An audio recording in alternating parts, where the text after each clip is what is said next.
Assalamu alaikum to all of you. I hope so you all are fine and taking good care of yourself and your family. This is your English teacher Adnan Khan from Medicia Foundation Academy. As you guys know, Medicia Foundation Academy has announced online classes for all of you. So in this lecture, we are going to talk about chapter number 2 from your textbook. It is on page number 25 and it's about Shah Abdul Latif Bhittai. So let's go towards our chapter today. So before I move on towards our chapter, I want to tell you today I'm going to explain about second chapter and you guys will be provided question and answers on your WhatsApp group. Shah Abdul Latif Bhittai. Shah Abdul Latif Bhittai, who is lovingly called Lal Latif by his devotees, was a noted Sindhi Sufi scholar, mystic saint and poet. Shah Abdul Latif, जिनको प्यार से लाल लतीफ़ कहा जाता था, उनके अक़ीदतमंदों की जानिब से वो एक जाने पहचाने काबिल ज़िक्र सूफ़ी आलिम थे, वली भी थे और शायर भी थे. He is considered as the greatest Muslim poet of the Sindhi language. Information about the life of Bhittai has mostly been collected from oral traditions. उनको माना जाता है एक अजीम मुसलमान शायर सिंधी लैंग्वेज का और उनकी ज़िंदगी की ज़्यादातर मालूमात जमा की गई हैं ओरल ट्रेडिशन से. ओरल ट्रेडिशंस क्या होता है बेटा? ज़बानी रवायात से, यानी कि लोगों से जो सुना गया है उसको लिखा गया है उनकी ज़िंदगी के बारे में. A renowned Pakistani scholar, educationalist and writer of plays, dramas and stories, Mirza Khalid Beg is said to have collected details about the early life of Shah Latif Bhittai from the old people living at the time. एक मशहूर Pakistani scholar जो हैं और जो माहिर तालीम भी हैं और ड्रामे और कहानियों भी लिख चुके हैं, मिर्ज़ा खलीज बेग, शाह अब्दुल लतीफ़ की इब्तिदाई ज़िंदगी के बारे में मालूमात जो उन्होंने जमा करी हैं वो कुछ पुराने उम्र रसीदा लोगों से जमा करी हैं जो कि उस ज़माने में मौजूद थे. उन लोगों ने ये मालूमात अपने वालिद या दादा से सुनी थी. These people had heard these facts from their fathers and grandfathers, some of whom had seen Shah Latif in person, और कुछ लोग उनमें से शाह अब्दुल लतीफ़ से मिले भी थे, and had even spoken to him, और उनसे बात भी की. As a Sufi poet, Latif's Urs is held at his shrine every year on 14th Safar. इनका उर्स जो है वो 14 सफ़र को मनाया जाता है, second month of the Muslim calendar. Thousands of people gather and listen to the saint songs. दूर दराज से लोग आते हैं और वहाँ पे दरवेश गाने जो गीत होते हैं उनके कल्चरल वो सुनते हैं. संग ऑन द तंबूरो, जो कि बजाया जाता है तंबूरों पे. ये एक म्यूज़िकल इंस्ट्रूमेंट का नाम है जो कि कल्चरल काफ़ी मशहूर है. Many learn man read papers that tell about Latif life and his poetry. Some of the key aspects shared by the different scholars about Lal Latif are given below. So beta, now we are going to read about different aspects of his life. हम उनकी ज़िंदगी के मुख्तलिफ पहलुओं के बारे में पढ़ने जा रहे हैं. आपको दो नीचे अपनी किताब में पोर्शन नज़र आ रहे हैं. तो we are going to study, we are going to read about background and family. Shah Latif का बैकग्राउंड क्या था और किस फैमिली से ताल्लुक़ रखते थे वो हम रीड करने जा रहे हैं. Shah Latif ancestral roots lay in Afghanistan. Some historians say that Shah father Syed Habib Shah migrated from Matiari, his ancestral home in Afghanistan. Shah Latif का जो आबाई ज़मीन है वो अफ़गानिस्तान है. कुछ हिस्टोरियन यानी कि जो तारीख़ दान हैं वो कहते हैं कि शाह साहब के वालिद जो हैं सैयद हबीब शाह, वो एक मकामी सूफ़ी बिलावल से रूहानी फैज़ हासिल करने के लिए अफ़गानिस्तान अपने आबाई वतन से गए थे जिसका नाम मटियारो है. Others say that his ancestors migrated to Sindh from Herat. और कुछ लोग ये कहते हैं कि उनके आबा व अजदाद ने सिंध में हिजरत करी थी हीरत से. Sindh was then a center of Muslim culture and Shah Latif ancestors liked it so much. Sindh उस वक्त सकाफ़ती लिहाज से मरकज़ समझा जाता था और शाह लतीफ़ के जो आबा व अजदाद थे, दादा परदादा थे, उनको ये जगह बहुत पसंद आई थी. That they decided to make it their home. कि उन्होंने फ़ैसला कर लिया कि वो यहीं पर रहेंगे. I hope so you all are getting the things about Shah Latif. ठीक है, एक बड़ी शख्सियत हैं. Now we are going to talk about the name Bhitai. In 1742, Shah Latif left his home and went to live on a mound at some distance from his village. A mound of sand is called Bhit. कह रहे हैं कि 1742 में शाह लतीफ़ अपना घर छोड़कर एक गांव से दूर एक माउंट पे चले जाते हैं. माउंट कहते हैं एक टीले को, और वहाँ रहने लगते हैं. और सिंधी ज़बान में जो रेत का टीला होता है उसको भिट कहा जाता है. Due to the fact that he lived on this mount for the rest of his life, इस हकीकत के पेश नज़र कि उन्होंने अपनी बाकी उम्र इसी टीले पर गुजारनी है, Shah Latif came to be known as the saint of Bhit. Shah Latif का नाम मशहूर हो जाता है सेंट ऑफ भिट, यानी कि भिट का दरवेश, भिट का बुज़ुर्ग. और भिट मैं आपको बता चुका हूँ, एक रेत का टीला जो कि एक छोटी सी चट्टान आप समझ लें, एक ऊंचाई की जगह, उसको कहा जाता है. To this day he is famous all over the country as Shah Abdul Latif Bhitai और Shah Latif of the mount. और उसी दिन से उनका नाम पूरे मुल्क में शाह अब्दुल लतीफ़ भिटाई या शाह लतीफ़ टीले वाले यानी कि mount, Shah Latif of the mount के नाम से वो मशहूर हो जाते हैं. तो अभी तक हमने चैप्टर में क्या कवर करा है? हमने शाह लतीफ़ का बैकग्राउंड पढ़ा है, फैमिली पढ़ी है, और उनका नाम भिटाई क्यों रखा गया ये पढ़ा है. और हमने ये भी एक्सप्लेन करा है कि उनकी फैमिली ने कहाँ से माइग्रेट किया था. Early life and education. Shah Latif was born in 1689 in a small village called Hala Haveli, a few miles to the east of the present town of Bhet Shah. Latif was raised during the golden age of Sindhi culture. His first teacher was Akhund Noor Muhammad Bhatti, but mainly he was self-educated. एक छोटे से गांव में पैदा हुए हाला हवेली में 1689 में, जो भिट शाह के मौजूदा शहर से कुछ मील दूर था मशरिक़ की जानिब.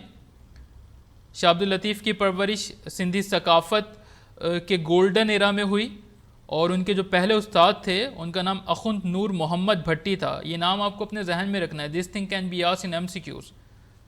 The teacher was Akhund Noor Muhammad Bhatti, but mainly he was self educated. लेकिन इब्तिदाई तौर पर उन्होंने तालीम खुद से हासिल करी.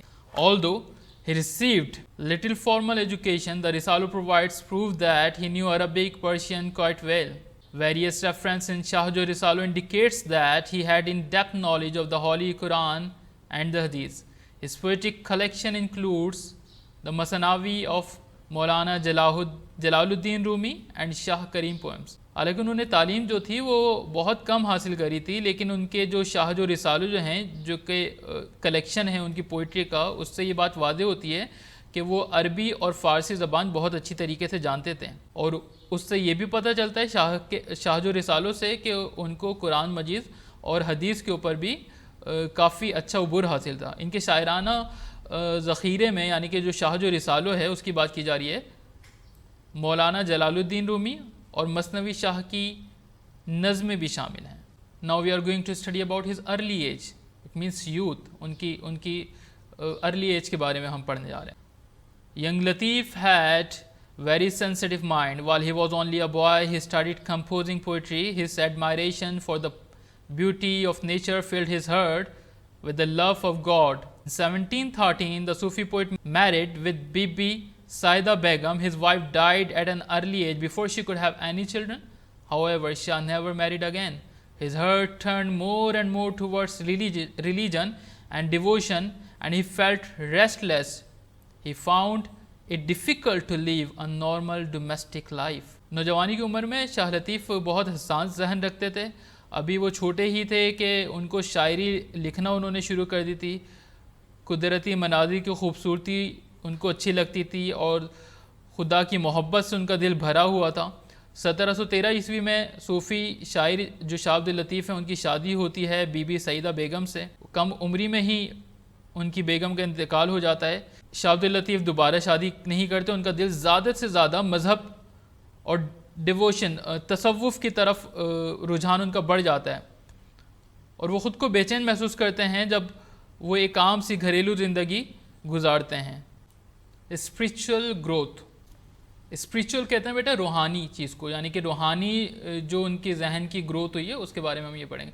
लतीफ़ loves of God grew more and more to the extent that he found pleasure only in devotion.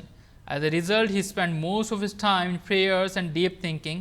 His spiritual power grew stronger with prayers and devotion, so much so that people began to be attracted towards him. Anyone who came to him was strongly impressed by his gentle ways, and his followers increased day by day. अल्लाह की जो मोहब्बत थी वो शाह अब्दुल लतीफ़ के दिल में ज़्यादा से ज़्यादा होती गई कि वो तसव्वुफ़ की जानिब जाने लगे। इसका नतीजा ये निकला कि वो ज़्यादातर वक्त अपना इबादत और गहरी सोच में गुजारते थे। इबादत की वजह से उनकी रूहानी ताकत इतनी बड़ी कि लोग उनकी तरफ ज़्यादा से ज़्यादा माइल होने लगे, ज़्यादा से ज़्यादा उनके पास जाने लगे। आपके पास जो भी आता था आप उनसे बहुत इखलाक के साथ पेश आते थे, इसलिए वो आपसे बहुत मुतासिर होते थे।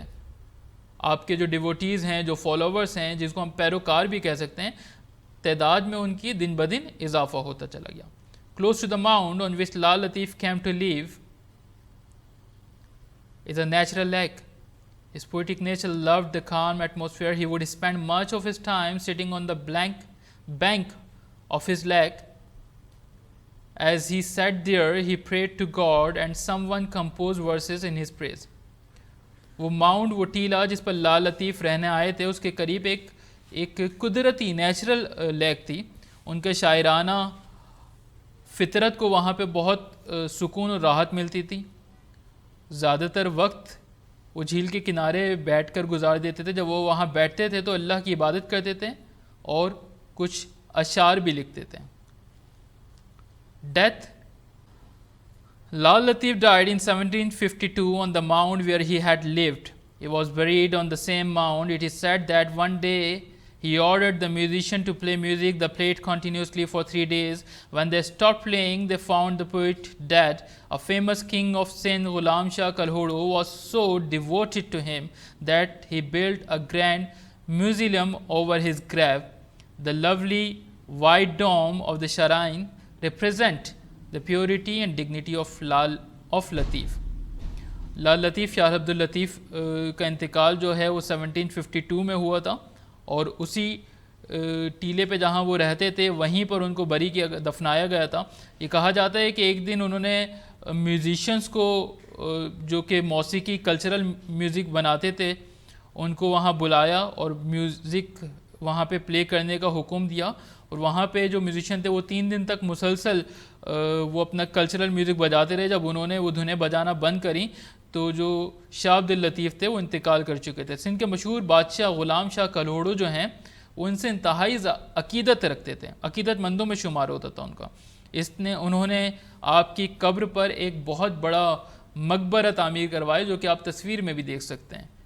मदार का खूबसूरत सफ़ेद गुंबद जो है वो शाह अब्दुल लतीफ़ की पाकीज़गी और वक़ार को ज़ाहिर करता है।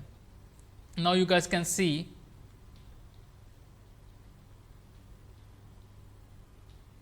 आप लोग पेज पर भी देख सकते हैं जो कि आपको यकीनन नज़र आ रहा होगा। Shah लतीफ़'s poetry. Shah Latif was a sensitive and gentle and kind soul. He was Sufi in the true sense of the word. The word Latif literally means fine, delicate, tender, elegant and light. This meaning is truly reflected in both his poetry and his personality. Moreover, he was a poet of the people, so he wrote in the language of the common man. In his poem, he writes mainly about Sindh and its neighboring region. Shah Abdul लतीफ़ एक बहुत ही ज़्यादा sensitive रहमदिल इंसान थे। वो एक सूफ़ी थे और लतीफ़ के जो मायने होते हैं उसका मतलब होता है नाजुक, पुरवकार, नरम यानी कि सेंसिटिव। ये मायने सही मानों में उनकी शायरी और शख्सियत में झलकते हैं। इसके अलावा क्योंकि वो एक अवामी शायर थे इसलिए उन्होंने आम इंसानों की ज़बान में लिखा। So he wrote in the language of the common man. In his poem he writes mainly about Sindh. और अपनी शायरी में ज़्यादातर वो सिंध के बारे में लिखते हैं और सिंध के आसपास के जो पड़ोस के इलाके हैं उसके बारे में ज़िक्र होता है। However he also mention distant cities such as Istanbul and Samarkand, and also talks about Sindhi sailor, their navigation techniques and their voyages as far as Malabar coast, Sri Lanka and the Iceland of Java. Here is the translation of one such verse. इसके अलावा एक तो उनकी शायरी में ज़्यादातर सिंध का जिक्र होता है, उसके आसपास इलाके का जिक्र होता है, लेकिन इसके अलावा भी उनकी शायरों में जिन शहरों का जिक्र आया है उसमें इस्तांबुल शामिल हैं, जो कि तुर्की का शहर है, समरकंद का जिक्र बड़ा किया गया है, और वो सिंधी मल्लाहों यानी कि जो कश्तियाँ चलाते हैं उनके बारे में बड़ा जिक्र आया है।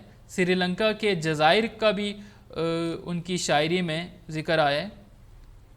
उनकी शायरी के कुछ अल्फाज नीचे दिए गए हैं। Cloud returned, and once again it rains lightning flashes from all sides, and with it, some go to Istanbul, other turns to the west. Some shine bright over China, and other take care of Samarkand. Some wander to the Rome, to Kabul and Kandahar. Some lie on Delhi, Deccan thundering over.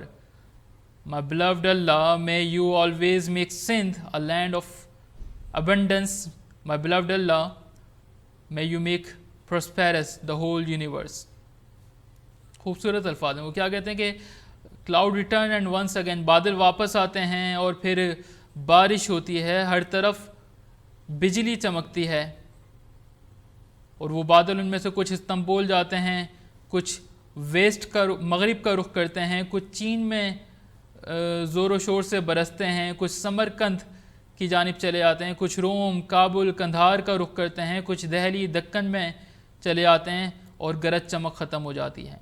वो कहते हैं कि मेरे अल्लाह, सिंध की सरज़मीन को हमेशा आबाद रखना और पूरी कायनात को आबाद रखना, तरक्की देना और खुशहाल रखना।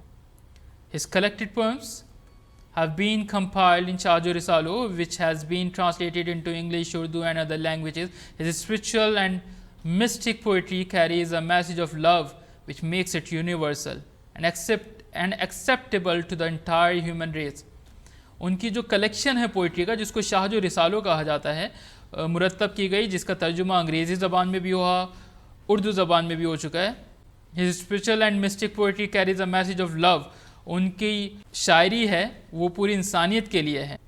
Shah Abdul Latif Bhitai is and always will remembered for his great poetry with love and reverence. Shah Abdul Latif Bhitai को उनकी अजीम शायर होने की हैसियत से प्यार और एहतराम और इज़्ज़त से हमेशा याद रखा जाएगा।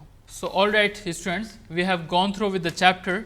I hope so you guys got some amazing information about Shah Abdul Latif Bhitai, which belongs to Sindh. So you guys will be provided question and answers in your WhatsApp group. You guys need to copy those question and answer in your notebooks, और यकीनन जो आपको time schedule दिया जाएगा उसके लिहाज से further आपने चलना है। ठीक है, that's all enough for today. Keep smiling. Allah हाफिज़।